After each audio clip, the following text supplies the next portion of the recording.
we are now live. Yeah. Great. Away Well, from Table Tennis Scotland, welcome to our Monday Zoomcast. My special guest tonight is Ryan Jenkins. Ryan is a Commonwealth gold medalist, a 2-times British champion and a 12 times Welsh champion. Ryan is now the Director of Coaching for Table Tennis Wales.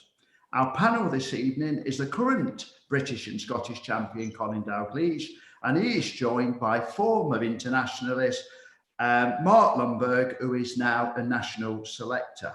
Please join us on YouTube, where Matt will pick up your questions and your responses. Okay, so Ryan and I, we're normally on the opposite side of the table, aren't we, Ryan? But so it's nice to be on the right side of the table with you. And memories of Scotland? I've got great memories, Dave, of Scotland. And you're right, we're usually in different corners coaching our different players. But yeah, tonight we're on the same team. Scotland, yeah, right from the start of my career, I was probably 11 or 12 playing the friendlies we used to have each year. One time in North Wales, one time in Scotland. And as a cadet, I would play the top 3 Scottish cadets at the time, but there was under 14s, under 17s and seniors. And that was a good way of introducing myself to international table tennis. Really good. But yeah, played with Drumchapel, obviously many years, big period of my life with the British League. And then obviously we progressed into Europe, played some European matches in the Azores and Granada. Fantastic times. We won the British League a couple of times, you know, really good squads. I won the West of Scotland Championship 7 times. So yeah, I've had a great sort of period in Scotland, and you know, it's memorable. Okay, well that's a long way from this 7-year-old boy who was actually a pretty good footballer. In fact, this is a running theme because Donald Parker was an excellent footballer, sort of on Preston's books. And we've got Ian Stokes, who was a very good footballer. Johnny Cowan played at a high level. So we seem to, I'll be getting a football team together. But anyway, tell us about this 7-year-old boy who should have been playing for Cardiff City, but chose table tennis. So I started playing table tennis in my local boys club, and then it turned into a local boys and girls club, and then something else after that. But we were able to try every sport: football, rugby, pool, darts, table tennis, snooker, a wide range of sports. Obviously, growing up in South Wales Valleys, I was having to play rugby in school and football in school. Table tennis sort of grabbed me. My older brother played first at the boys club.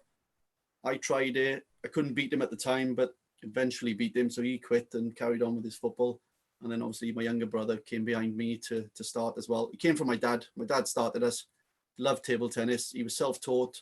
He used to watch videos. He used to sort of motivate us to train all the time. He used to have to drag me off the football pitch to train in table tennis. And it was a bit of a challenge at the start until table tennis really grabbed me at about 12, 13-year-old. But early years of my life, didn't play loads of table tennis, just the same amount as football and other sports. And I was just like, even now I've taken up golf in later years, and I can play a bit of golf, and any sport I try, I seem to be able to transfer my skills from what I pick up in one sport to another sport. So yeah, but football, yeah, obviously like any person, you see the big stars. I want to be a footballer. Table tennis not so attractive, but yeah, Cardiff City were watching me at one point, and they asked me to come down and train.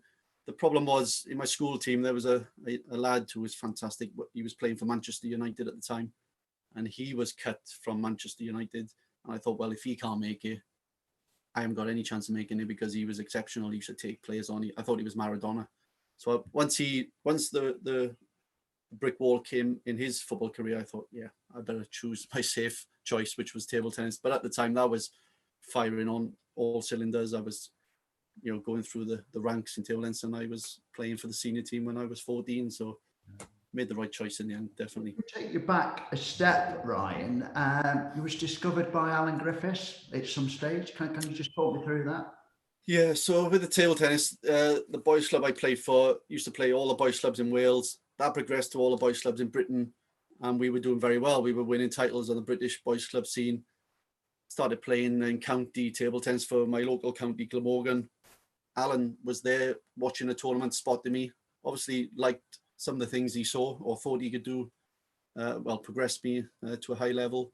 He started bringing me down to Cardiff once a week, which is a 45-minute drive from my house. So I used to go once a week, and then twice a week, and then 3 times, and then 4 times. And things started then, it was like the snowball effect, just started getting out of control, really, in a good way. And I started enjoying practice. I started seeing the improvements and adding to my game every session. Yeah. It's interesting because Alan Griffith's famous quote, he once said to me, is the only reason you play table tennis is for the love of the game. That's an Alan Griffith's quote. He's the first person who said so. If anybody's playing table tennis, the only reason you play it is because you love it. Because it's highly unlikely you're going to make a massive living out of it, but it's just a fantastic game. The love of the game. Famous quote by Alan Griffiths. So tell us about that first national junior title when you shocked everybody. You didn't just win 1, you won 2. Yeah, well, I wasn't the best player in Wales as a cadet. I was challenged by a lot of better players at the time. I was probably number 3 in the cadets, and I was maybe, I don't know, 15 or 20 in the juniors. So I had no pedigree in winning titles at that time.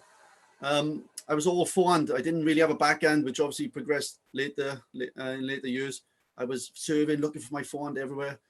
My father said to me, look, you got to start developing the backhand. Obviously people are pinning you in the backhand. You got to start. Yeah, and I did produce one in the end. But so I got to the Welsh Championships, not favourite. I won through to the final, think, wow, this is great. I'm in the final of the cadets. So yeah, I won the cadets, and the juniors was in the afternoon. Again, I'd not beaten many of the top players even once. And I found myself in the quarterfinals, beat the number 3 seed in the quarters, beat the number 1 seed in the semi, and beat the number 2 seed in the final. So it was just, it was a bit of a shock.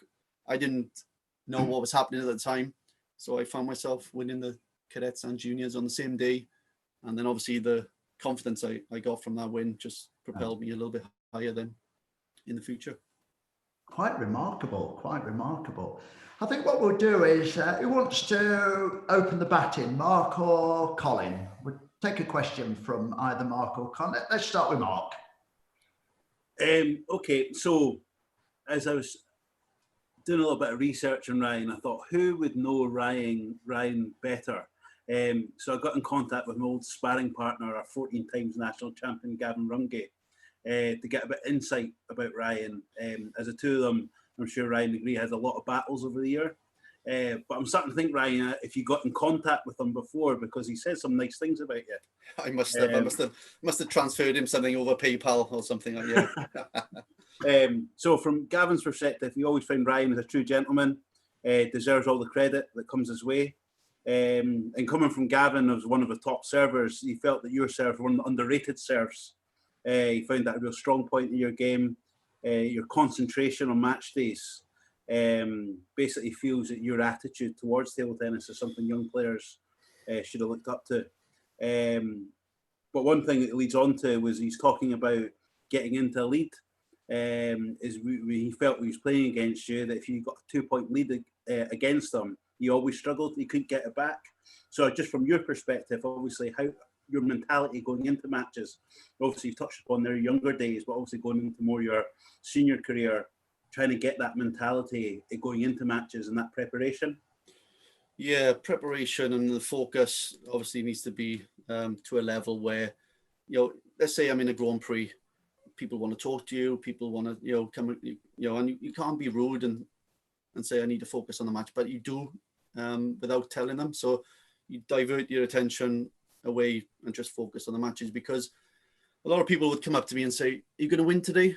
And I thought that was the stupidest question I'd ever heard, because A, I wouldn't turn up if I didn't think I could win, and B, what else would I say? Would I say, no, I don't think I'll win today? So, you had to bat off some of these questions, and I would never tell anyone I'd win it, but internally I was obviously focused on winning the tournament, but I would never take anyone for granted, because I knew you could slip up in round 1 or round 2. So you had to be focused right from the start. So my routine was good over the years. I obviously progressed it. I was happy with my routine of warming up and being at the hall at the right time and eating at certain times. But yeah, just focusing all the time. And yeah, I mean, Gavin was one of my rivals throughout the last sort of 15 years or whatever it was, but different generations. He's younger than me, so he was coming up and I saw him getting better and better and better, to then obviously beat me a number of times. And even then, when you've lost, to come back, and that was a sort of pattern over my career. Adam Robertson in Wales would come up, he was much younger than me, and beat me. I'd have to find a way to enhance my game then to obviously come back and beat them. So I was a young national coach. I was national coach at 30. Before that, I was coaching in Greenhouse for 5 years. So I had to balance the coaching and playing for a large part of my career. And then even before that, I was a young dad. I was 21 when I became a dad. So I had a lot going on throughout my 20s and 30s to just solely focus on table tennis. So those mitigating factors were always there. But as anything, you adapt. Whether you're a parent or a coach, you adapt. I didn't want to see my players see me lose the plot. And I did lose the plot at times in matches, threw my bat a few times, not very often. You get, obviously there's a fine line. You're on the edge of almost falling off the edge sometimes because you're playing right on the edge in terms of your personality. So, but yeah, I tried to keep it in check. I tried to respect my opponents, respect the umpires, respect the opponent's coaches, respect the crowd for clapping for your opponent. And I tried to keep it as professional as I could, but it didn't always happen, but I tried my best to. How did you judge the whole being a coach and a player? Because often growing up, people talk about that you can't really do both. To be a top coach and be a top player at the same time. And clearly you were. I mean, obviously your Grand Prix success over that time is proof of that success. So how were you managed to separate being the coach at Greenhouse, then actually had the playing career as well? It did help me in some ways, because I think as a coach, it does obviously interfere slightly with your playing, but I tried to take the positives out of coaching. So my tactical game improved phenomenally. My motivation for the sport improved greatly. But yeah, there were distractions, because when I was playing certain matches, I'd see one of my players playing, or if I just finished a match and had another match in half an hour, I'd have to go and watch one of my players play in between. But I think I learned, it was tough at the start. I got to grips with it. I started learning how to cope with it.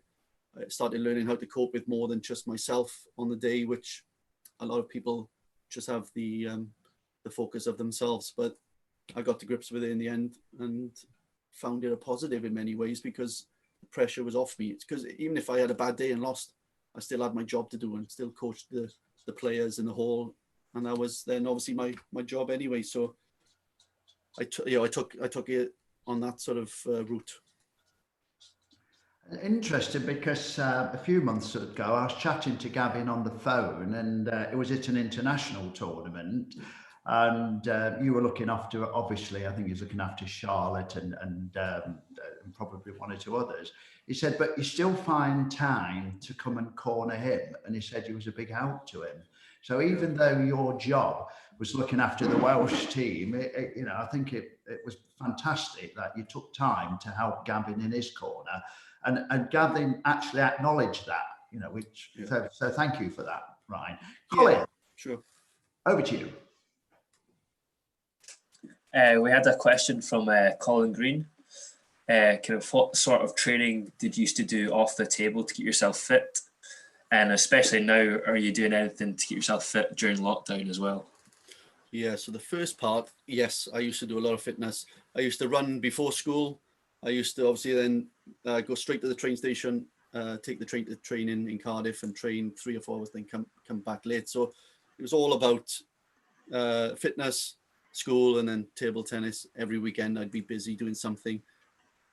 Had I known what I know now then, I would have done certain things differently. I started doing squat jumps with a bar on my back and these sort of things. And I'm sure that was not great for my back, because I developed a disc problem later on. But yeah, you try and do things that you see other people do and you think they're great ideas. I mean, I learned a lot when I went to live in Denmark as a 16-year-old. I left school at 15, moved to Denmark. No mobile phones, no internet, these sort of things. So it was quite an ordeal, really. I remember waving off my mother and father at London Heathrow, and I didn't know when I'd see them again. I wasn't coming back anytime soon. I got the other side. I didn't have any friends, and yeah, it was obviously I was put into a situation. But after the first few days, I was thriving on it. I was in the hall with Michael Mays and Alan Benson and Martin Monrad, and it was just opened my eyes to something I'd never experienced. Fantastic. And later on, now in lockdown, I just finished the workout now. If I'm sweating, that's the reason why. I'm doing HIIT workouts, I'm doing skipping, I'm doing body weight, press ups, sit ups. I'm on the bike. I got a bike downstairs. Yeah, I like keeping fit because then I can indulge in a bit of food and a couple of beers here and there because I've done the training in lockdown. But I'm thriving on it. I think in these times it gives you time to really do your fitness because we're obviously very busy normally. Colin, have you got a question of your own? One of my own questions was, what is your vision and main goals for Welsh table tennis? As coach, yeah? Yeah, as coach. So like Dave alluded to there, coming in after Alan Griffiths, Alan was so knowledgeable and experienced. He lived in Germany for 10, 15 years, top player, not maybe the top in the world, but very, very, a very, very good level player. So I came in, I didn't change too much when I started. I was very inexperienced as a 30-year-old. So what I tried to do is instill passion, dedication. I didn't want any bad excuses. People had to turn up on time and make sure they trained hard all the time. And then, our first targets, if you like, were getting players into the top 500 in the world. And we deemed that as success. And then whether then somebody else or a professional club could take them even further was obviously something they had to do, as I did myself as a player.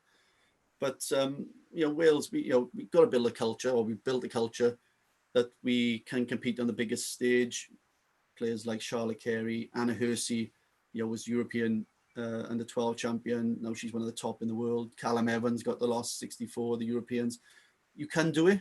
It is possible to mix it with these guys, but A, you got to believe in yourself, and B, your team around you got to believe it. So that was my job and my coach's job, that we have to believe that we can do it. Not all the time. It is obviously a tough environment to go to these big events and get results, but I think the combination of the player and us as coaches and the environment, you all got to believe in, not just one or the other. But right, so I'm going to turn the clock back a bit to your playing days again. Not so happy memory. I believe you lost your first national senior title. Is that right, Alan? Ryan? Yes, it is right. I got to the final, the first two senior finals. I lost in the final to Steve Ward. So Steve, again, was a good inspiration and somebody I looked up to. Very dedicated, very fit. He was a full-time worker, just like Ewan Walker was. So worked, and table tennis was what they did outside work. He used to phone me up. I want you down in Cardiff at 7 o'clock in the morning, so we can have a session. Then I got to go to work at 9 o'clock. I'd have to get the train down, practice with him before his work.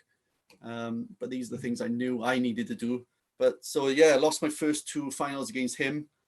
But yeah, I learned a lot of Steve, because Steve lost in the final of the under-21s English Open. So he was a great player, like 200 in the world level. So he pushed us then that we could reach that level if we trained as hard as him. And then obviously some of us managed to get further up the world rankings than Steve. But so I lost my first two, came back and I beat him third time, and I won it 5 years in a row after that, until Adam decided to come up and give me a bit of trouble. Excellent, excellent. Okay, back over to Mark. Have we got a question from the YouTube? We do. Holly McNamara, one of our top junior girls. So what is most beneficial about training and competing abroad? And is playing in an international league going to improve your game? It can. It's not a guarantee, obviously, as you would imagine. I suppose you're in a better environment to what we would be in Wales, let's say. I knew the environment was better, but still people from Wales have gone abroad and not done or had the same success as someone like myself or a few others.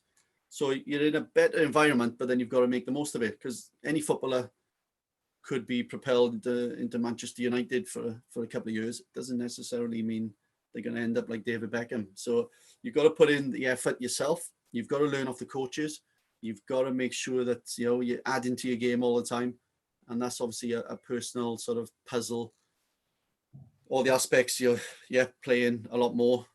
The coaching expertise you get in, the fitness advice you get in, you've got to put it all together, and everyone's puzzle is a little bit different. So you've got to work that out, what fits for you, and you can't stop learning, and you've got to make sure that you find a way to the next step, because I think that's when people quit, is when they get to a step and they think, I can't go anymore. I've tried it, I haven't improved for 12 months or 3 years, whatever it may be. But you've got to keep adding all the time. New serve, a better return, more power, faster footwork, better technical awareness. But being abroad does obviously help that, because you're in a better environment. It's interesting. I'm going to let Mark ask his own question in a minute, but you sound like a sponge, Ryan, that you wanted to take information from your coaches, you wanted to take information from Alan Griffiths, you wanted to take information from Steve Ward. You obviously had this thirst for knowledge. Was that natural? Is that just you? Is that just Ryan Jenkins always looking to learn? It is, because people ask me, how did I get to the level I got? And it wasn't the top in the world. And I've told you a few things why. I was in the right place. I was in Dusseldorf. It was the best club in Europe at the time. I was practicing with Roscoff and Samsonov and Michael Mays and these players every day. I was in the right place.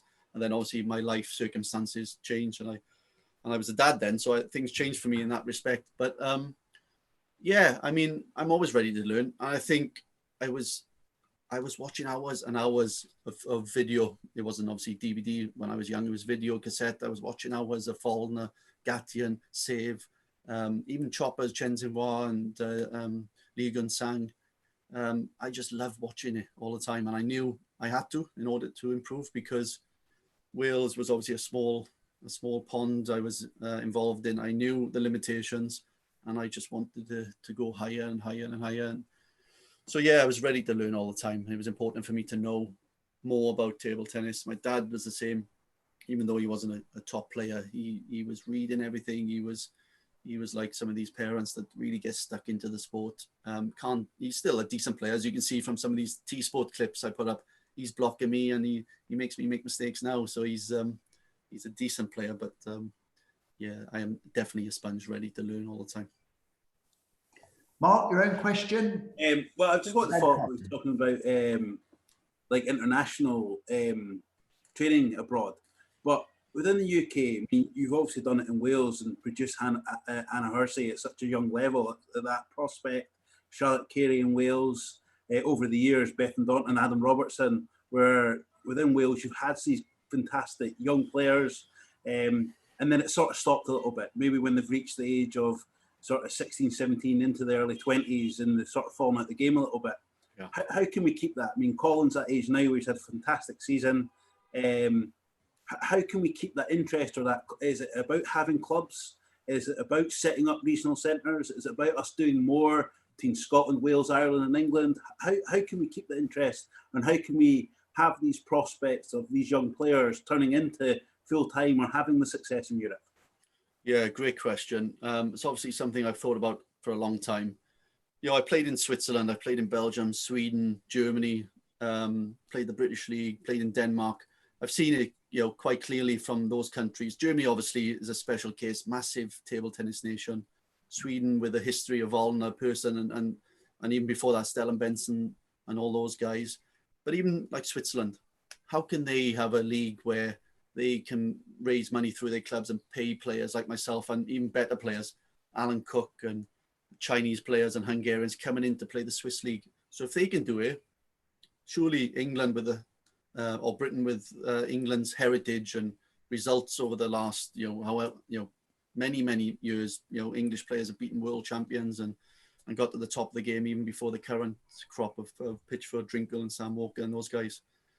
It's a shame. I think it's to do with the club culture, where, let's say in my last few years, I played in Belgium. You walk into the club, it's not a massive club. It's probably the size of something like Drumchapel, but they got a bar there. So people, instead of going to the pub, they come to the club. They watch their son or daughter training. They watch a Super League match, Ryan Jenkins and Cedric Mercier and a couple of other guys playing. Then they have a beer after and they have a chat about it. They have a meal in the club. And it's very much a social thing. So the club in Belgium would obviously get 200, 300, 400 members paying their subscriptions per year, a couple of sponsors from local businesses. Then they've got a format then to pay players. Then it sort of builds. Then all of a sudden they got enough money to buy the best French player or the best Swedish player, and then obviously it just expands. And we're trying in British League. You know, they're trying the home and away format. You need local businesses to come in, and it's not too far from a good format or a place where they can thrive. Yes, you've got to get some local businesses in. Yes, you've got to get more people watching the match, live streaming it, the presentation, the music coming in, and the presentation associated with what we're accustomed to in top sporting venues. But yeah, it's a little bit about money to get the best players, but then you also want the local people to thrive for their own local teams. So you've got to bring them through them with development plans associated with the clubs. Going back a step, I think there's, to keep the players, we do lose a lot of players, GCSE age, A levels, and then university, because there's not a lot to keep players in table tennis. You've got to really absolutely love it, like Dave said earlier on. And it's all right for me. I love the sport, and I would always stay in the sport, regardless if I had a coaching job, or regardless if I was winning money or sponsored. I've just got that affinity for table tennis. It's given me so much, and it'll always give me a lot. But I think you get two players, the players that love the sport and the players that are good at the sport. If you get both at the same time, you're fine. You're good at it and you love it. The ones who love it get overtaken, get beaten, and then obviously they fall out of the game. And you get the ones that are good at it. They're only good at it for a certain part. You know, maybe cadets, they're the best, and then obviously as they grow up, other things happen. Players get better, and then they get beaten, and we lose them. So I think the path has to be clear. You have to really understand what you want out of the game. Your coaches and parents and club members need to sort of advise you, what's your path. I knew mine quite early. I wanted to go abroad, I didn't know it was going to be Denmark, but live in Germany I wanted, which I got there eventually. And I just wanted to be a top player, playing World Championships, European Championships, and Olympic Games and Commonwealth Games and these sort of major events. So not everyone can do that. So what's your path? Is it to be Scottish champion? Is it to be playing in the British League, Junior British League, whatever? It might even be Glasgow League or Edinburgh League, but you've got to have a path of what you want and then train to your path. I'm just going to, in a minute, hand you over to Colin. He will give you a Zoom question and one of his own. But I mean, what is coming absolutely crystal clear of this Zoom is it was once said, to become a great player or a very good player, you need almost an unnatural single-mindedness. And what is clearly coming over, Ryan, is your single-minded focus, you know, what you want, you know, where you're going. And you also seem to have that as a coach, which is worrying me the next time we compete against each other. But Colin, so ever got something from Zoom? And anything from YouTube? I think we have. Yeah, a question from YouTube, similar to one of the quickfires we'll do later, but who would you say as an individual has the greatest impact on you as a player? Ooh, that's a good one. I would say Janovi Volner. Impact as in, I used to watch him for hours. I tried to copy aspects of his game, his mannerisms during the match, his coolness, the way he served, the way he sort of glided around the court. Obviously, I didn't match him in many of those aspects, and then some others just lower down. Alan Cook, definitely. He was one of the players I always looked up to growing up. His work rate, his athletic ability around the court. He was one as well. And then my dad, obviously, my dad he worked in Ford's, making cars in Bridgend in South Wales. And he used to do a 12-hour shift, and he used to pick me up from the airport and drive me straight up to Grantham because there was a training camp up there. No sleep. He used to go, tournaments all around the country. Give up a lot really for me to thrive. And when I moved to Denmark, my first thought was I better not squander my parents' money. Was the first thought. And second thought was I want to make them both proud. But they invested a lot of money in me to get to that stage, so I definitely wasn't going to let them down. And by default, I wasn't going to let myself down. Super. Colin, a question of your own? I know you touched on it a wee bit earlier to do with the fitness, but looking back on your table tennis career, is there anything you would do differently or change? Yeah, I would train a little bit smarter. If I knew, again, if I could go back in time, I'd train smarter. I did train a lot, repetition. Yeah, that's important, obviously, to be consistent. But yeah, it took me a while to really formulate the plan of training smart. Well, what did I need in matches? Learning from losses and bringing them into my training. So that took a while, but yeah, inexperienced and young. Obviously, I needed to mature up as well. But yeah, training smarter, training more when I was younger, because it took me a while to really get going. Like I said, I didn't really take it seriously till sort of 12, 13, even though I'd been playing since I was 7, but not seriously. So I would have taken this, but you never know. You take it seriously earlier, and some other things might not have fitted into play. I might have lost my love for the sport earlier. So yeah, it's hard to know really. Yeah. Okay, you obviously third time lucky, well, third time skillful. You won the national championships. You obviously went on to win it 12 more times, 5 in a row, as you said. But you've actually won the British Championship twice. So can we just talk about that? How did that feel to win the Home Nations? And Colin is our current Home Nations champion at the moment. Well, as Colin would say, it's obviously a great feeling to lift the trophy. Yeah, I won it my first time in '99. I beat the legendary Ewan Walker in the final. And I had a terrible record against Ewan at that time, late 90s, even early 2000s. He was a great player. Nasty serve, follow up with a big forehand. He was, so big you couldn't, put him out to reach and wide in the forehand or wide in the back. He got everything back. Managed to beat him a few times a little bit later when I got better and he got a little bit worse, no doubt. And but that was a great feeling. Again, I think it was the first time I'd beaten Ewan, so I'd done it. Seemed to do that. It was a pattern, I guess, where I sort of wasn't expected to win, but I came out on top, and that gave me the confidence to push on a bit further. And I won a second. I lost in a few finals. I lost to Liam Pitchford in the final once. I lost to, who did I lose to? Bradley Billington in the final once.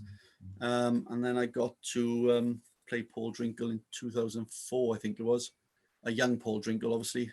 Again, different generation to me, a lot younger. I saw him coming up. What a fantastic talent he was coming up. But I managed to beat him in the final in Crystal Palace. And I lost in another few finals. I lost to Adam Robertson in the final up in Largs. So yeah, I lost more than I won in terms of finals in the British Championship. Twice. Yeah, twice, yeah. Right, shall I go straight on to the Commonwealth? Yeah, I think we'll continue with your playing career, and then it'll be over to Mark, and then we'll keep oscillating between Mark and Colin. Similar, you're a gold Commonwealth medalist, and that really is. I'm jealous, to be honest with you. But again, you started off losing in the final, didn't you? So, you're not in it all your own way. So can you talk us through your defeat, then your victory? Really interested, and so is the audience. So are the audience. Yeah, so at the Commonwealth level, the best results I had were in doubles and team event, mainly doubles with Adam. We developed this fantastic relationship. We knew where each of us was, in position on the table. I knew how hard to hit there for him to be comfortable, and vice versa. We developed a great partnership. But first, just before I come on to that, Dave, my first medal was in '97 in Glasgow. Me and Steve Ward won a bronze. He's left-hander, I'm right-hander. Again, developed a good partnership. We won a bronze at the Commonwealth there. So that was a fantastic result. So fast forward 5 years, 2002 Commonwealth Games. Table tennis is in the Commonwealth Games. First time we're on the big stage. We're unseeded in the doubles. We were, a good team, probably about 6th, I would say, as a team in the Commonwealth. We had England, Nigeria, Singapore, Canada above us, maybe Australia. So we were there, probably about 6th in the Commonwealth. Plenty of partnerships better than me and Adam. But in practice, we were good. We were clicking. We won through. We weren't seeded. We won through. All of a sudden, we were in the semi-final. Sorry, we were in the quarterfinal first, and we had to play Canadians, Johnny Wang, who was obviously 30 in the world, and his partner. We beat them. A bit of controversy over that match, but you can ask me about that if you want. Anyway, Johnny Wang walked off, didn't finish the match. We were in the semi-finals, played Singapore, who were number 2 seeds. We beat them in the semis. We're in the final. We got a guaranteed medal. And we're in the final. We're playing England, Gareth Herbert and Andrew Bagley, who were unseeded as well. So it was an unseeded final. We knew them very well, obviously, played them loads of times. And we were up 9-6 in the decider. It was live on BBC on a Saturday afternoon. Table tennis, I was nervous. I couldn't, I just remember things like my mouth was so dry. I was so nervous. My hand was shaking when I was serving. We were in position to win the medal. The anthem was playing in my head, gold medal. I was thinking about all the media coverage, and then we lost it. 20 minutes later, I was receiving my silver medal and just absolutely gutted. And to top it all off, I got a tap on the shoulder to say, "You've got to take a drug test now." So obviously I was in the drug testing room for a couple of hours because I was so dehydrated from the final. But when you regress back, obviously unseeded, I would have taken a silver medal all day long. But when you're actually there and in touching distance of that gold, and then the guys, in fairness to them, Gareth Herbert, Andrew Bagley done well to win it. But yeah, it was a bitter one, and I can't watch that match back even now. My dad's got it on DVD, I think it is, or video, whatever it is, but I can't watch that back. I don't like it. Yes, you could always blame your partner, can't you? Well, yeah, I guess I could. He's living in Germany now, so I could blame Adam, but I'm sure it's on YouTube somewhere. But it was a tough one to take. But yeah, when it all settles down, you think, wow, silver medal in the Commonwealth, I'll take that because, well, it's just on the wall there, actually. So yeah, it's a nice feeling to get the silver. I mean, just to add to the pain, that was part of my research. I mean, you missed out the score, and I had not to make it any worse, but 17-15 in the 5th set. Yeah, well, like I said, 9-6, and then I think we were 10-9 down. So it was like in a flash of a moment, we were like, what's happened here? Because I remember at 9-5, I said to Adam, like, just nice and easy now, nice and easy. And he went for the crazy backhand, one of his trademark shots. And I said, 9-6, come on now, nice and easy. Anyway, I made a few mistakes then. We were 10-9 down, got the 10-all. And then we had a couple of match points during that deuce exchange, but we couldn't take it, and we lost it in the end. But we gutted at the time, but proud afterwards. Let's just stick. We don't want to sort of end this little. It was a happy ending though. 4 years later.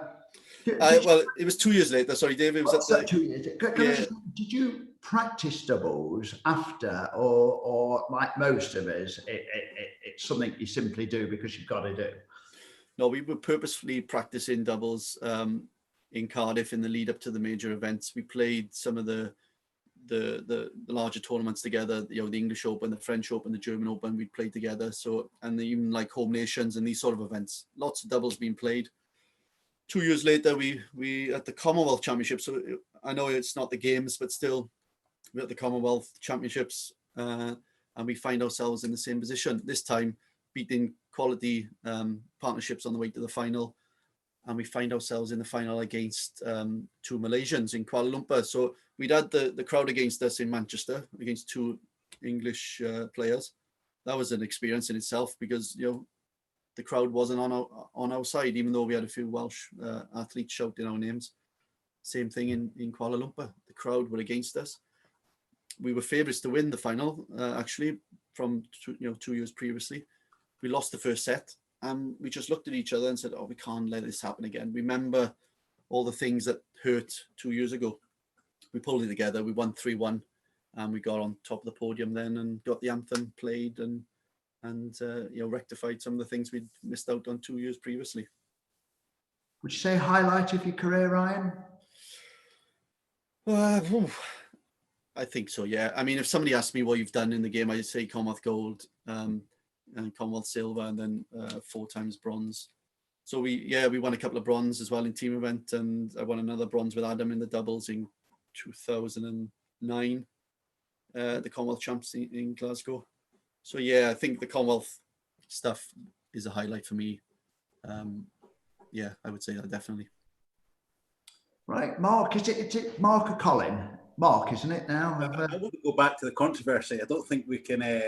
Oh no, we can't. I think that's. I mean, a great story to tell if you can. Yeah, if you Google it, it's definitely all there on BBC and everything. So Johnny Wang was a great player, maybe 20 something in the world. So 2002, he probably wasn't at his best, but 96 Olympics, he beat Fallner in the Olympics and probably got the quarters or something. Great player. And him and his partner, I knew his partner well from my days in Germany, Prix, and got the quarters. We weren't expected to win. We were unseeded, like I said. Johnny and his partner were probably seeded 1 or 2. We lost the first set deuce. In the second set, we were 10-9 up. Adam served the ball and Johnny just grabbed the ball. And he said, wrong side. And I said to Adam, he served it. I said, it's not wrong side, was it? He said, no, it wasn't wrong side. I said, look, if it is, just tell me. No, it wasn't wrong side. So I said to the umpire, and the umpire said, no, that's fine. Set to Wales. So it'd be 1-1 in sets. Johnny Wang just wouldn't have it. He said, no, it's our point, you cheaters. And we said, look, just because you say it's your point, we're not going to give it. It's not clear. I didn't think it was. Adam didn't think it was. Vital point, obviously, but still so much more to play in the match. So he jumped off court, put his zip up on his tracksuit. He just sat there by the barriers. And the umpire just counted the time and said, if you don't return within 2 minutes, the match is over. So I felt bad for his partner, and we are still good friends now. And he was like, come on, let's play the match. It's only 1-1 anyway. But he wouldn't play the match. He said, if you really want a medal that bad, you can have the medal. He was thinking we were going to lose in the semis and have a bronze. He said, I'll give you my gold medal when I win the singles. That's what he said to us. So as it happened, he lost in the final. We lost in the final. So we both had silvers. So that didn't work out for him. But to this day, I don't know what was going through his head. But yeah, that was this. But yeah, you can read it on BBC if you Google it. Yeah, it's just strange at that level. I mean, obviously the success and the type of player he was that, I mean, we've all played doubles. We've probably been in that situation, and it's something you get past quite quickly. Yeah, it was just 1 point. I know it was a big point, but they were still in the lead 1 set, and it was a bizarre situation, really. So he got, I think he had to leave the village, the Canadian village, for that, because it was obviously big news at the time, huge news. So I think he was asked to leave the village and stuff like that through sportsmanship and different things. So yeah. Well, I'm sure the YouTube views of that will just go up by hundreds, all the viewers watching this. I don't know if it's on YouTube, but it's definitely on BBC, definitely reported on it, but maybe it is on YouTube, yeah. Probably everything's on YouTube these days. A couple of points on the doubles, which might be worth bringing up at a future Zoomcast. Jack Carrington, the legendary Jack Carrington, recommended no doubles line in doubles. Yeah, that'd be interesting. I've thought, would it be nice to just serve anywhere? Or could we, why does it have to be from right side to right side? Could it be just, left to left, or serve anywhere? That'd be interesting. Interesting. And the other point about Johnny Wang, which is disappointing, really, because at the World Championships recently, Gavin was playing fantastic. Gavin Rumgay was playing fantastic. And he was well up against Carlson. I mean, well up. And he got the most awful edge call against him. And some go for you and some go against you. And how the umpire on the left-hand side didn't see it, I'll just never know. It literally shot off it 45 degrees. And Gavin turned to me and I just said, forget it. Not walk off the court, forget it. Forget it and forget it now. And some go for you, some go against you. And, the umpires make honest mistakes, players make honest mistakes. And yeah. And are we to Colin or are we to Mark? I've just lost my thread. Well, there's a YouTube question, Dave, if I asked that from Yazza Razouk, one of our top senior men. Who was your best coach, basically in the corner as your NPC, or in the training hall, or was it the same person? My best coach was definitely Alan Griffiths, definitely. But my most famous coach was Stellan Benson.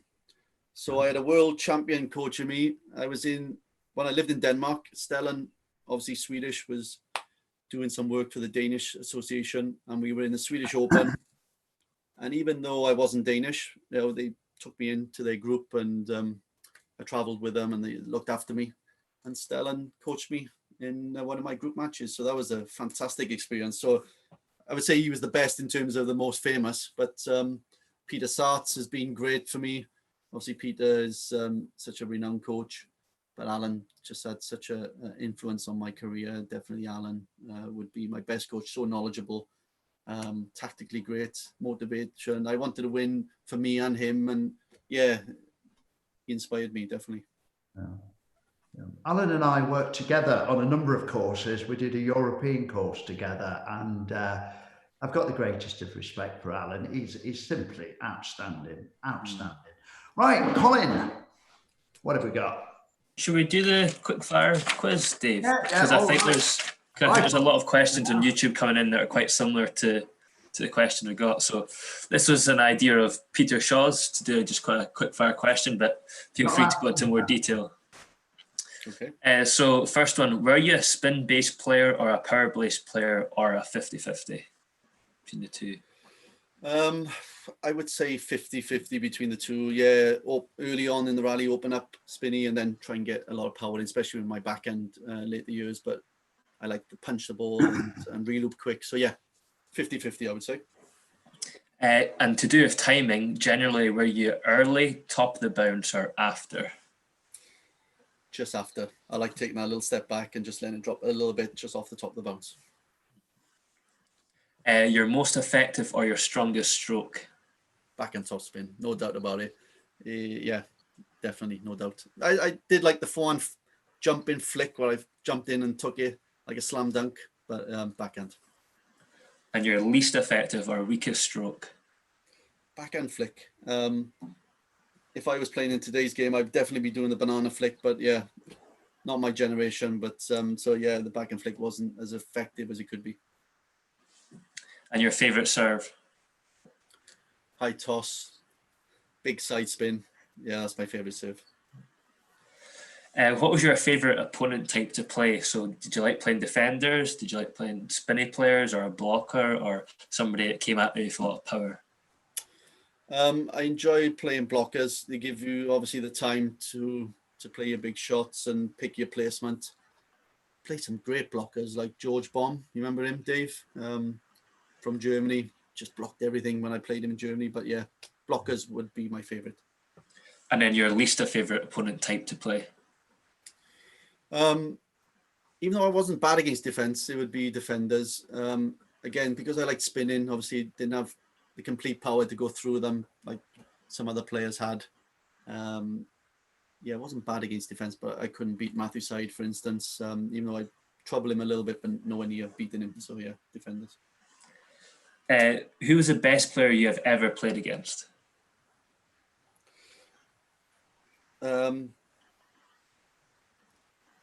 Krianga. I mean, obviously it's a difficult one because I played Volner twice, I played Person, played Save and all those guys. Krianga just killed me. And it was at the time when I was playing really well. It was 2001 World Championships in Japan. I was at my highest world ranking. I had a fantastic team event, loads of good players. Wales finished 29th in the world in that tournament. So we were as high as we could imagine we could be. Nigeria were 30th, for instance. Denmark were 28th. So we were around some top teams. I played Krianga in the first round of the Worlds. I got through the qualifiers, played Krianga, and he just killed me. 21-10, 21-9, 21-10, I think it was. No chance at all. A victory that gave you the most pleasure. I know you touched on your Commonwealth gold before, but maybe I don't know if that is the one that gives you the most pleasure or another victory. Yeah, I could touch on another one. I think, like I said, Alan Cook was such an idol for me as I was growing up, and then I used to stay with him for blocks up in his house in Chesterfield, and we used to train all the time. It was when there was no national centre, so I used to go up and stay with him for weeks and weeks. And the first time I beat him was a big thing, even though I realised he wasn't at his best, because again, he's older than myself. So beating him the first time was lovely because I thought so much about him. But it was this, you know, he retired, then came back after his first spell. So I realised I wasn't beating him at his best, but still nice. So, you know, I beat some good players over the years, but never at their best. Michael Mays, Ovcharov, Tokic, and these players, but they were always, you know, younger than me, so never when they were fully. Thomas Kyneth was another one, which was good. Zoltan Fairconeth beat as well. That was a great win, but I think Alan Cook. Sorry for the long answer, but yeah. No, don't worry. I'm not sure. It says in the record books Ryan Jenkins beat Alan Cook, but he wasn't at his best. Ryan Cook beat him. Says that actually. I think it says the scores. Yeah, I mean, I know you mean, Dave. That's right. You got to beat who you play at the time. And Neil Cameron now, he says all the time, Jenks, I beat you, and I was like, well, you know, Neil, these things happen, and he took me down. Wolverhampton Grand Prix, he absolutely killed me at the Wolverhampton Grand Prix, and did he? He keeps reminding me of it now to this day. Dave, if we're going on your logic, I beat Paul Drinkle at Newcastle Grand Prix once. He was 10. Well, there we are. I beat Paul Drinkle. Yeah. Colin, have you got a question of your own? Is that all the quick fires, or there was one more. It was a player you most admire, but I think you did touch on that earlier. The player that you most admire, Wagner. Yeah, you did say that. Yeah, I mean, so many, isn't it? The you admire Krianga for his backhand, and Primrak for his backhand, and yeah, Say for his work ethic, whatever it may be. Colin Dalgleish for his forehand and backhand reloop. You admire, you got to admire everyone for what they bring to the sport.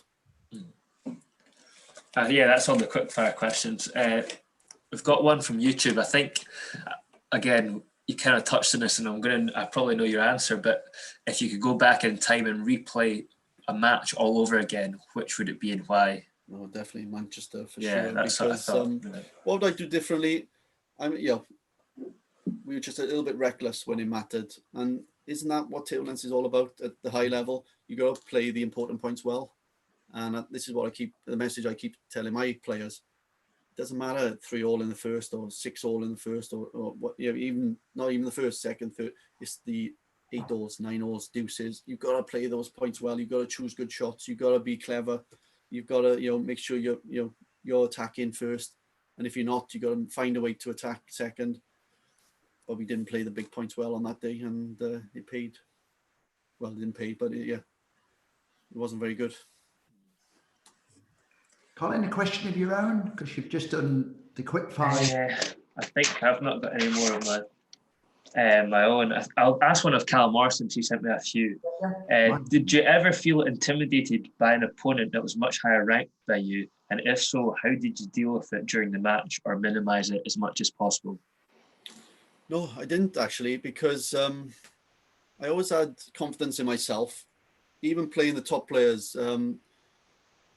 The problem with my career, I got to 175 in the world, which is, not the top. I used to beat players in the top 100 quite regular, but Wales didn't have the funding to go to all the top events. So, like I said, I beat players, 50 in the world, 60 in the world, 70 in the world, but I could never make that top grade because I just lost out. And I think it's because I didn't play the big points well when it mattered. So Trinko Keane, for instance, I lost to him 4-3 in the Europeans. He was number 3 in Europe at the time. Needed to win that. I was, I should have won that really. If I look back at the match, and I'm sure then, like I've said many times tonight, then you propel yourself to a different. You beat him, then your shoulders are, are broader, and you're ready to rock and roll with the other players. But Persson, I had a great match against him. Peter Carlson, really good match with him in the Worlds in Shanghai. Lost 4-3, very close. If I'd have won some of them matches, but if is too much a gap, you have to. If or but or could have is no good. So nobody intimidated me. I could mix it with the best players. Somebody who did intimidate me was Jean Gique. He was cross knocking with me, and the size of his legs intimidated me, and the way he was hitting the ball. But but nobody, when I was playing, I was always ready to mix it with them. Didn't beat some of the better players, but always ready to. Mark? I wanted to touch on a bit of the Grand Prix circuit that you played in. I think, was it 54 international, 54 Grand Prix titles? Yeah. Seen a bit of decline over the last sort of few years of the Grand Prix circuit. I think at its peak of a of a starting point for a player? Just what's your thoughts on the Grand Prix circuit from when you played it, where it is now, and maybe where the future of it lies? Yeah, good question. I do get asked that a fair bit, and even though I won 54, I must have lost in about 30 or 40 finals as well, and lost in semis and different things. I played hundreds of Grand Prix over the years, and they used to be like sort of 12 a season. So I've been playing Grand Prix for like 15, 16, 17 years. I think they started in 1996 or 97. And we know the best players don't always play them, or don't always play them at the same time, because they're off doing their other things. And I was in Germany myself for a while, so I wouldn't come back to play a Grand Prix, for instance. But the problem is they've upped the prize money, so it's not all about money, even though obviously it was at some point. For me, it was just a challenge, and you alluded to the fact that I played some great players when they were thriving. We had players like Chen Mengzhe playing Grand Prix. We had players like Lu Song playing Grand Prix. William Hensel was playing them when he was based in Sweden, and some other Swedish players were flying over to play them. So they were great events to be involved with. The best English players would play them: Alan Cook, Gareth Herbert, Terry Young, Alex Perry, Matthew Said. These sort of players. Carl Preen would play a few. I don't know why they've gone downhill. I think, like anything, sort of the cycle rotates, and they were something that everyone loved. And like anything, let's say I set up an academy now in Cardiff, and one player comes, and 3 players come, and then 10 players come, and it just, it was just the place to be at the time. So it's lost the buzz a little bit, I guess, of playing them. And it's a shame, really, because when 3 or 4 don't play, 5 or 6 don't play, and 7 or 8 don't play, and then the seeding list goes down, unfortunately. But how can they get them back? I don't think it's just throwing money at them, even though that helps players play them. I just think everyone collectively have to play them, so the competition is right. So then, if the best English players play, the best Welsh will come over, the best Scottish will come down. Then you get a few coming over from definitely from Ireland and even France and Sweden, and these sort of places want to play them then, because they're fantastic tournaments to be involved with. Do you think people or players at that stage over the years are protecting the ranking a little bit too much? The English players are not competing? Because I think if you look back, something like Gavin always said, he never got a chance to play against top English players, maybe because they're doing other things. But I think when you look back at results of players not playing in these tournaments, are they protecting the rankings? By maybe they've had a good results and they're doing what they can to stay in training squads, or don't want to put themselves out there, maybe? Yeah, I guess there's an element of that. Depends what each person's path they're on. Like I mentioned before, someone like Drinkle or Pitchford might have had other things to contemplate in their own careers. I'm sure they did, but yes, it's individual, really. Does it mean, it is waking up at 7:30 in the morning on a Sunday, does it inspire you? For a lot of people, no. I'd come, wake up 7:30, get to the hall for 8 o'clock to practice for 45 minutes before my match was called at 8:45 or 9 o'clock. And for a lot of people, they don't fancy that, even because if you think about it, there's only one player that can win on the day. So even though 8 or 10 people were going for it, only one would come out of the hall happy. So if you're not happy week 1, you can cope with that. Week 2, 3, 4, and then maybe you do it 5, 6, 7 times. You think, do you know what? I don't fancy it. I don't fancy a bit of this. But coming back to the top players, Pitchford when he played would probably win Grand Prix when he played them. He was that good, and Drinkle the same. So yeah, I'm not sure the reason why they didn't play too many, but yeah, I think ranking was definitely a factor, because as a Welshman or Scottishman in Gavin's case, I don't think we got penalised as much on the rankings as those guys, because we had like dummy rankings, and it'd be a sort of snapshot of where they thought we were rather than actual ranking. So maybe that's part of it. Perfect. Anything on YouTube? I think we're still. Mark, do you want to pick up a YouTube question? It's a question, and it's actually something I wrote down as well. I had many a battle with your brother Stephen over the years. How obviously with Stephen being involved in the Welsh setup, I believe. How key was in your development of there? You mentioned, I think it was your older brother as well. So obviously your brothers, how did they influence your game? Yeah, so my older brother Mark, he gave up pretty quick because he had these silly serves and bad technique, and so I found a way quickly to sort of beat him. So he was out of the way when he was 14 or 15, concentrated on his football. He was a very, very decent footballer when he was playing. But my younger brother, I dragged him up. Come on, Steve, you can do this. I need a training partner. So I used to stick him on the end of the table and I used to fire balls at him and he'd be blocking all day long for me. Then obviously he developed as a player himself. He became Welsh champion himself, and Steve, me, Adam and Steve together in a team was a great team, and we won Commonwealth bronze medalists. And without a good third player, yeah, you're stuffed really. So me, Adam and Steve done really well. And Steve, even though I think potentially he could have reached a higher level, he did play professionally in Germany and Switzerland himself. But having him there as a training partner, and we'd inspire each other. And if one of us were just dropping down a little bit in the hours we were practicing or the fitness we were doing, we'd say to each other, "Come on, pull your socks up. You need to train harder." And it didn't happen very often because we were very motivated together. But as a three, me, Steve, and my dad, we just talk table tennis nonstop, and we still do now. Me and my dad still do now in the garage. Okay, we've got some more YouTubers. Colin, do you want to give us a YouTuber? Yeah, this question's from Yazar Zook. He's asking Ryan, how key was having the Welsh Institute of Sport in Cardiff for the development of Welsh junior players? It's a great facility, and Yazar's been down, obviously. Yazar is the same age as my son. My son Jack played till he was about 16. So I've known Yazar many years. Yazar's been down, as many other Scottish people have. Great facility. We got accommodation there. We got the canteen there. We got a great hall, good equipment, brand new tables. So yeah, Wales is quite fortunate. A lot of people live in the area of Cardiff, therefore we can all travel and combine our training together quite easily. It's not as big as Scotland. It's not as big as England, obviously. So we all get together quite frequently. So that's a plus, because there are many negatives in terms of the size of the country and importance on table tennis. So yeah, great facility. We got a good use out of it. It's National Sports Centre. We get it free, so we can put on events. We can put on training. Players can stay there. It doesn't cost us as an association anything, but that's the same for all our sports like badminton, boxing, gymnastics. The same. We get what's called grant aid. So we get paper money in terms of a balance of what we can use. We can't spend more than we allocated, but we get a lot of use out of that. We host European matches there, Welsh Championships.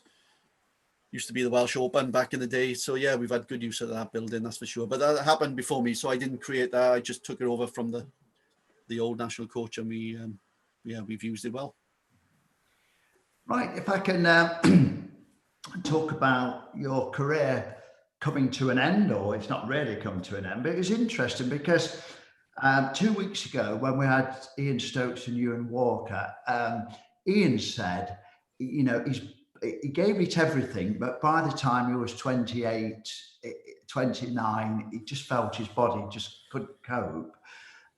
Ewan said he's only got to look at a table tennis table now and his knee rebels, so he started to get injuries. But Gavin just goes on and is incredibly fit. So perhaps if you can ask me about how your career wound down. Was it because of injury? Was it because of motivation? Was it because coaching? And why does Gavin do so well? For me, it was about the balance between coaching and playing. Obviously, playing and coaching sort of it got even, and then the coaching took over. So it got to a point where I didn't want to do myself an injustice of turning up at a tournament and not fulfilling my sort of expectation. That was a big major part of it. I don't mind losing, but if I'm prepared properly and I lose, that's fine. If I'm not prepared properly and I lose, that's a problem to me. So it'd be a problem to me as a coach, and it's definitely a problem to me as a player. So that was happening. I wasn't putting in the hours in the training hall, and we know if you don't prepare properly, then you're in trouble then on match day, or you can't rely on your choices and you can't rely on your shot selection and these sort of things. So still love table tennis, and the coaching was sort of increasing all the time. So I was coaching one weekend, playing one weekend, coaching one weekend, and it was just non-stop of table tennis every single weekend. So that was becoming a problem after a number of years. And then, yeah, getting older. Obviously, I'm still fit, but I had a back problem where the disc was hitting the nerve. And I think it was around probably 2012 to 2014, that sort of area. I was having big problems just before the Commonwealth Games, actually, in Glasgow. So I had to have a cortisone injection into my back. That settled things down. It didn't obviously repair it, but it just masked it enough for me to play the Commonwealth Games. I was in big problems around that time. But after the cortisone wore off, I was back to a decent shape. I can't touch my toes even to this day. My flexibility's gone. But yeah, the power's still there, and still feel quite fit. I'm playing a few vets tournaments now. I played the vets home nations, and that was I enjoyed that. Done very well there. And then I played the World Tour event in Cardiff last December and won that. I played in Ostend a few times, but the combination between enjoying it and playing is there now more than ever. But even now when I play and if I lose, it's tough to take. I'm a winner. I love winning. It's hard. I don't like losing. I never like losing, obviously, in any sport, but definitely table tennis. But yeah, so that's why I decided to call it a day, because I couldn't do myself justice. I might come back. I won't write it off. I'm 41. I still feel when I'm hitting the ball with the players in training, I realize training is far different from competing. I still feel I'm a good level, playing with Callum and Josh Stacey and Charlotte and these type of players. I don't think I could do it internationally. I think that's a different kettle of fish altogether. I could still play probably British League table tennis or Grand Prix, but we'll see. We'll see how things go. And what would you say Gavin's secret is to longevity? I just think Gavin Rungay, for those of us who... I think Gavin is just a physically fit guy. He's built in a way through his tennis. I think it was squash, he said, or badminton. He played to a high level and table tennis. Yeah, he's a fit guy. So, some people are just made like that, where they don't put on much weight if they don't practice very much, and he hasn't got much fat on him at all, has he, Gav? He can move around the court. He's improved some aspects of his game that were wanting earlier on in his career, and he's got the motivation in his matches, obviously. So once that stops for him, maybe he'll look at it differently. If his fist stops pumping one day, he'll think about it differently. But like Colin beat Gavin in the final, Adam beat myself.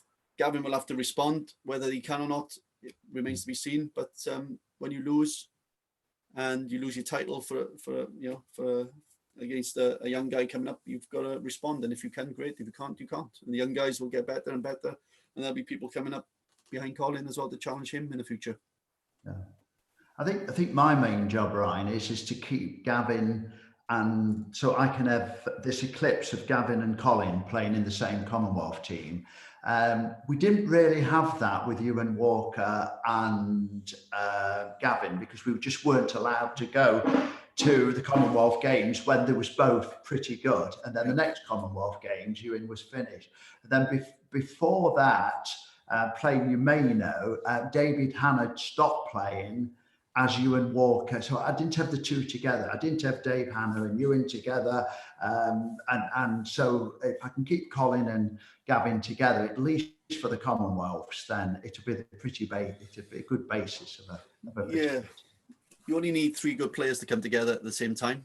Yeah. I say only, is obviously a huge challenge for small nations, but Adam is only 5 years younger than me, so it was possible. Steve is 4 years younger than me, my brother. That was possible.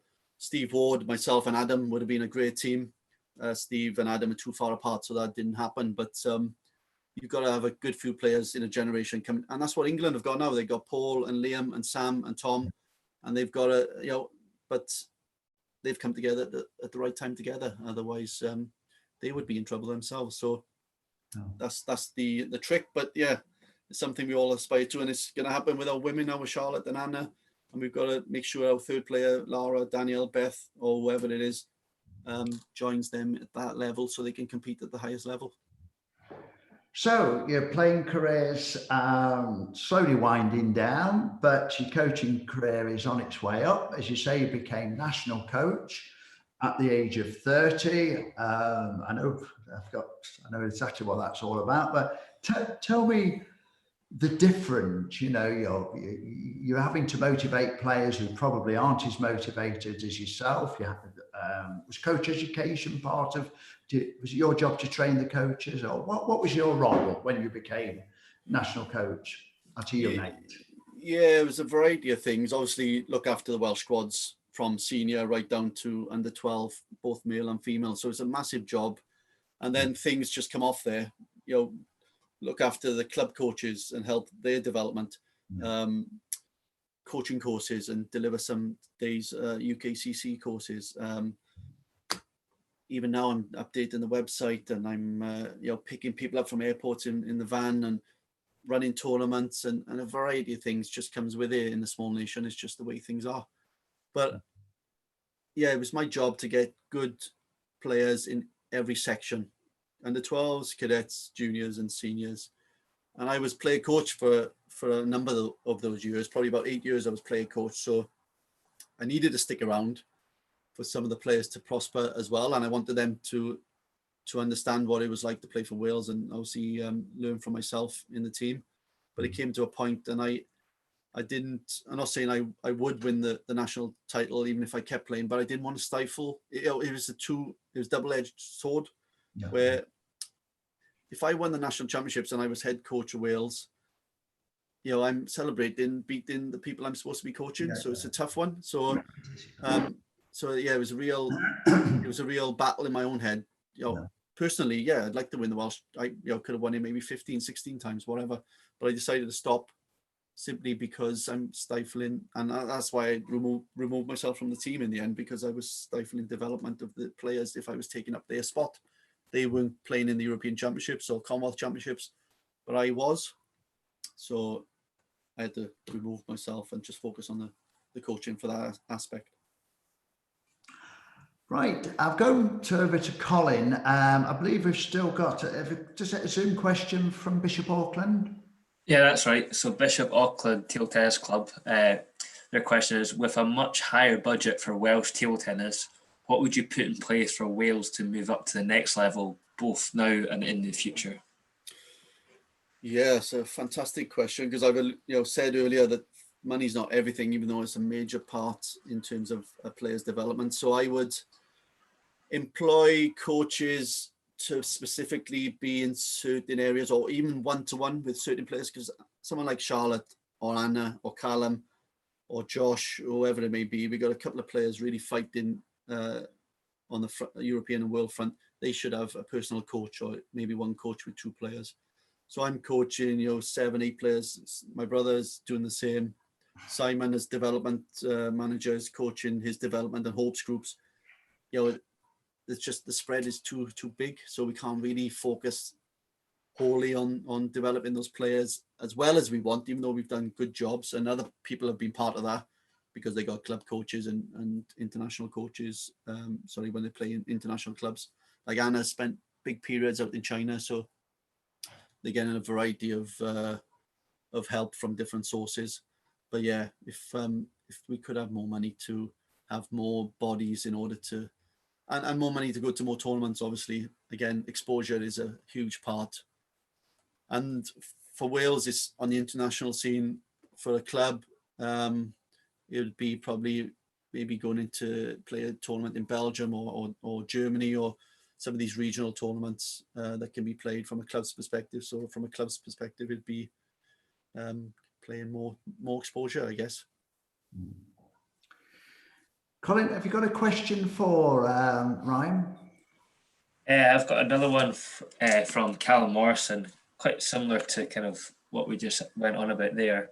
But if any, what changes would you make to the current UK table tennis setup in order to increase the participation and increase the standard of top players? Yeah, there's a couple of things you could do. I'm not saying they're going to change everything, but I think now at this day and age, and seeing how important universities are to the social aspect and the educational aspect of players. Whether universities need to pay for a professional coach in each of the major universities, that would be something. So then there's not a choice sometimes between education and sport, where up until recent times there has been. People are going to Nottingham or other universities now around the UK. We got one ourselves now in Swansea, where we got a full-time coach there, and players could base themselves at different universities. So that's one thing that could be improved. The British League or the club structure, like we talked about earlier, would be another avenue. Got to try and get table tennis on TV. That's a major part of exposure for youngsters to think, do you know what? There's so many people I've talked about. Yeah, I work in table tennis full time. Really? You work full time in table tennis? People don't understand, obviously, outside of table tennis what it's about. So if we had an Andy Murray in table tennis from Britain, like Liam Pitchford is an Andy Murray, he should be on TV a lot more, not just the ITTF internal internet, but BBC and ITV and all these things. But we realized table tennis, there's a pecking order. You got your football, hours and hours of football, and a bit of cricket and rugby and different things, and table tennis is just too far down. So talked about it a lot with Johnny Cowan yesterday on our podcast about what ITTF are doing.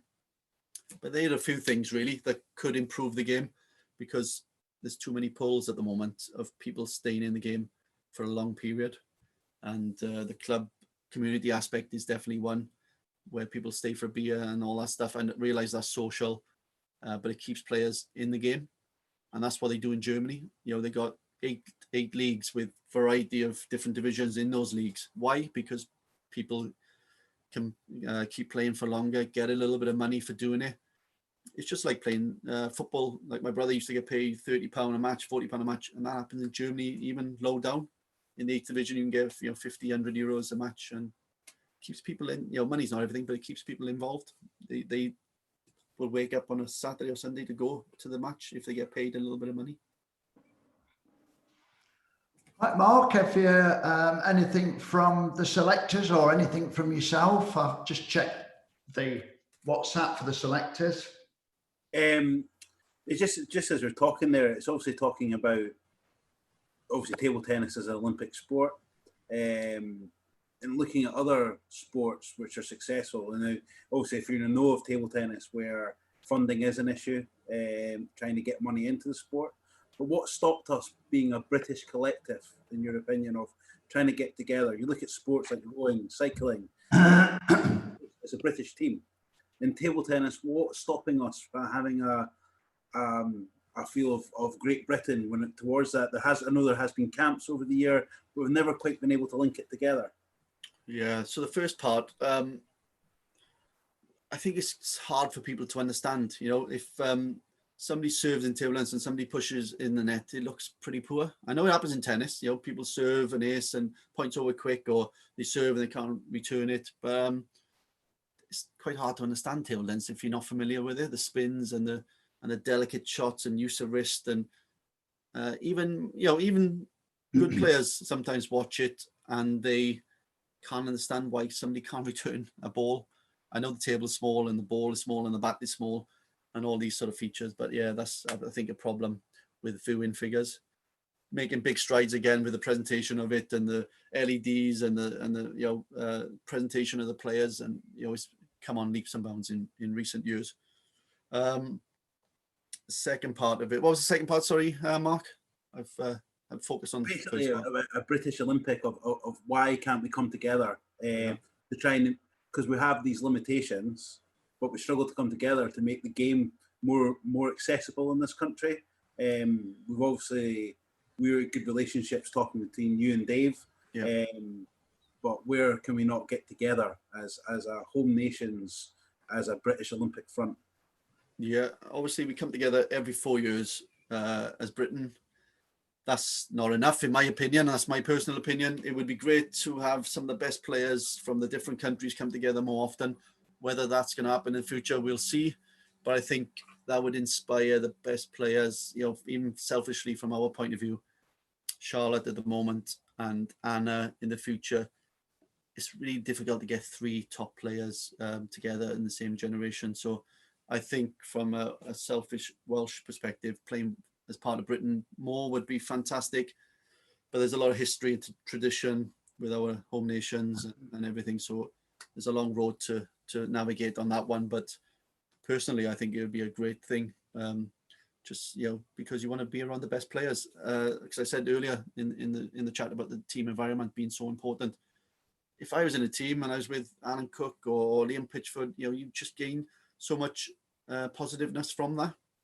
Not saying I didn't from my teammates, of course I did, but when you mix in with those you've got to be exposed to not only your teammates and what you can deliver, but the better opponents you play then, because no doubt Sam Walker being around Pitchford and Drinkle has taken his game to a new level, because they play in France and they play in Germany and they play in Korea and Japan, and this is what happens when you play these type of countries, that you just learn from them, and you might not beat them first time, but you'll get there eventually if you keep learning. We've got 2 questions, I think, on the YouTube. Colin, do you want to pick them up? Yeah, you talked about the doubles line being removed, but what other rule changes do you think could make the sport interesting? I think raising the net a little bit would be one I would probably like to trial, at least, if not change, because I think that would make the rallies more longer, definitely. Whether it'd work or not, you'd have to trial it, but that would be one you could trial.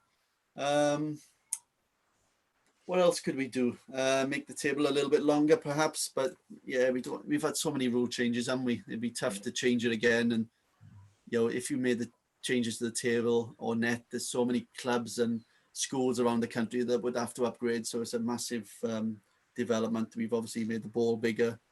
I was talking to somebody about this recently. You know, since I've been playing, we've had a different change of ball, obviously a bigger ball, no glue, which was a great change actually. Not serving with the arm in the way.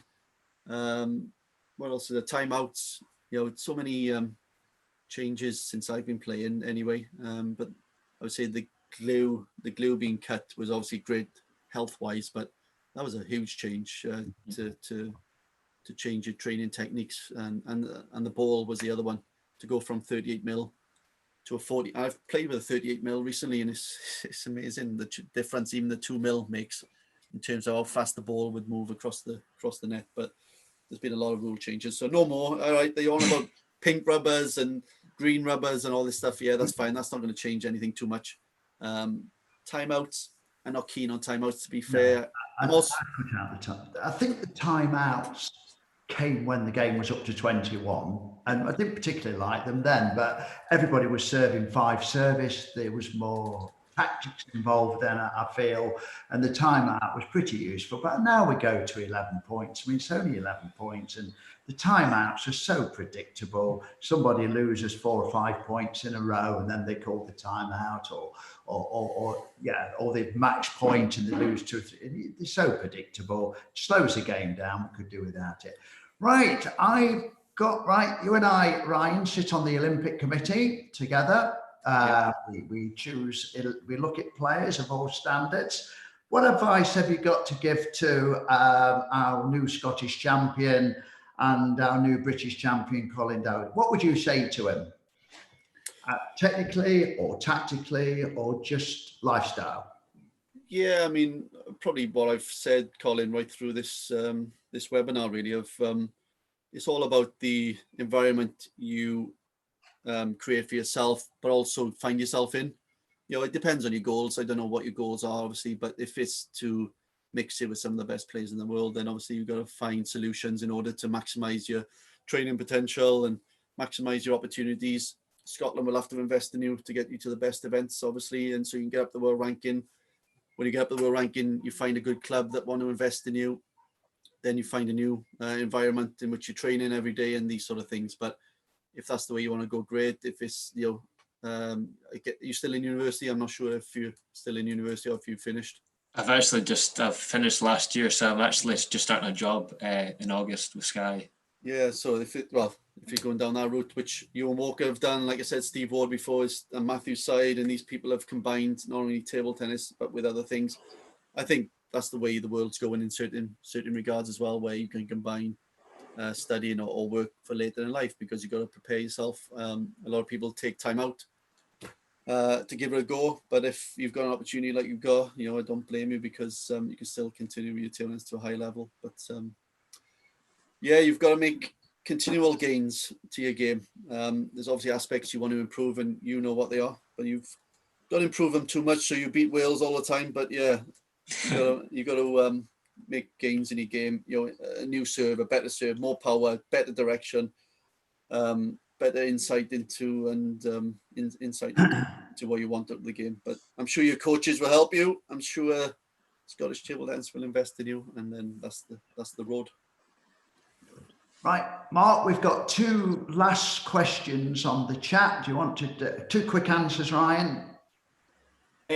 So, who's better, Wales or Scotland?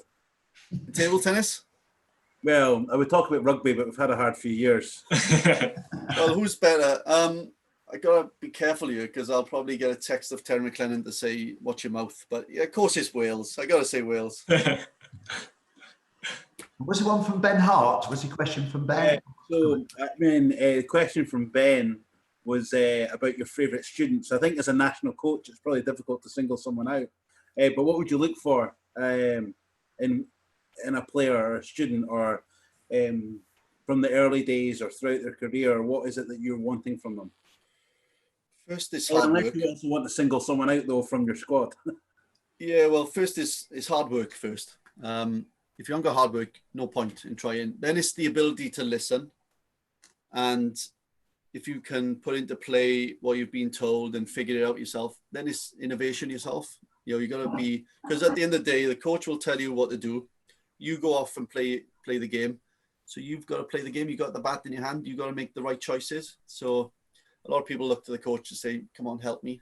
But it's the person holding the bat that makes the choices and decides what to do. So innovation, you need a bit of talent, obviously, to adapt the game against the different styles. Because let's face it, you've got choppers, you've got short pimples, you've got big loopers, you've got power players, long pimples, all these sort of variations, and you've got to be able to play against them all. So those sort of things I'll be looking for, really. Yeah. And did you want me to name someone or not? Not name someone. If you wanted to name someone from your squad, that'd be great. Someone for our team to look out for. What can I name? I'll have a look for Rhys Heatherton. Rhys will come through. The dedication to the sport at the moment is phenomenal. He's got a table in his house. He's got good coaches behind him. He's got a good family behind him. He wants to, he's doing international schooling at the moment, so he can continue with his table tennis.